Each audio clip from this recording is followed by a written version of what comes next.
বিয়ার যখন ঠিক হইল তখন আমার মনে কি ফুর্তি কি আমোদ গো, বলি হ্যাঁ আমার বর হিমাচলে থাকে, আমার কি ফুর্তি হচ্ছে বাবা রে, বরের সঙ্গে হিমাচল প্রদেশে থাকবো। দিয়ে বিয়া হলো 1 মাস পরেই বরকে বলি না আমি এখানে থাকবো নি, বর বলছে না এখানে পড়াশোনা করো থাকো, আমি বলি না আমি তোমার সঙ্গে যাব। দিয়ে হিমাচল কুন্দিয়ে চলে গেলাম বরের সাথে। যাওয়ার পরে হিমাচলে 3 বছর ছিলাম। দিয়ে থাকার পরে মনটা যেমন বেকার হয়ে গেল, ওইখানে কি শুধু পাহাড় পাহাড়, আমি অতিষ্ঠ হয়ে গেলাম। দিয়ে বলি দূর এখানে থাকবো নি চলো। দিয়ে আবার আমার বর গেল দিল্লি গো, বাবারে শুনে তো বুকটা একদম ভরে গেল, বলি বাবারে দিল্লির মতন জায়গা যাবো, মহাকুমা বাবারে। আমি দিয়ে কি ভালো লাগছিল আমার। দিয়ে চলে গেলাম দিল্লি। দিল্লিতে 9টা বছর কাটালাম। দিয়ে ওইখানে আবার একদম মনটা একদম তৃতীয়া হয়ে গেল গো।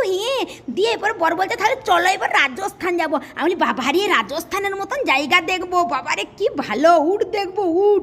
দিয়ে রাজস্থান এলাম।